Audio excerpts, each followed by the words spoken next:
Kepolisian daerah Sulawesi Utara menerima bantuan kemanusiaan yang ditujukan bagi masyarakat terdampak bencana di wilayah Kabupaten Kepulauan Siau Tagulandang Biaro, Sitaro dari perwakilan Jemaat Gereja Masih Injili di Minahasa, wilayah Budoinding.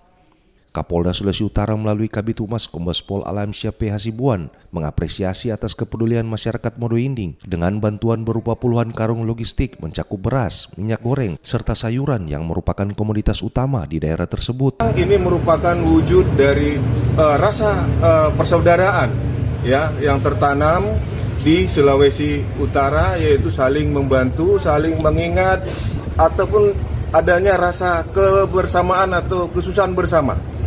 Nah, ini bagus dan bisa dijadikan contoh ya untuk kalangan atau komunitas masyarakat yang ada khususnya di Sulawesi Utara.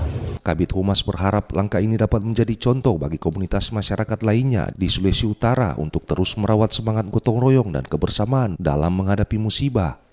Sementara itu, Ketua Wilayah Gemi Budoinding, Pendeta Billy Yohanes STH mengatakan aksi ini bukan sekedar merasa kasihan atau berempati, melainkan benar-benar melakukan tindakan nyata untuk membantu saudara kita yang sedang mengalami kesusahan.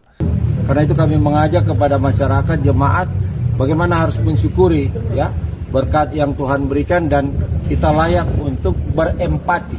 Ada orang yang cuma bersimpati. Aduh, ada bencana kan di sana, tapi tidak mau memberi. Nah, kita melakukan empati supaya ini benar-benar tergerak. Apalagi ya katakanlah memang kalau dulu semua mungkin pemerintah kabupaten kota menginstruksikan itu ya. Tapi sekarang dengan anggaran dana dari pusat yang dipotong begitu besar di tingkat kabupaten kota termasuk provinsi, jadi kadangkala memang sulit untuk bergerak seperti itu.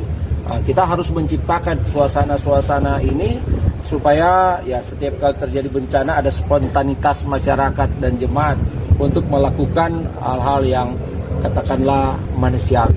Pendeta Billy menyebut di tengah keterbatasan anggaran pemerintah daerah saat ini, spontanitas jemaat dan masyarakat menjadi kunci penting dalam percepatan penanganan bantuan bencana.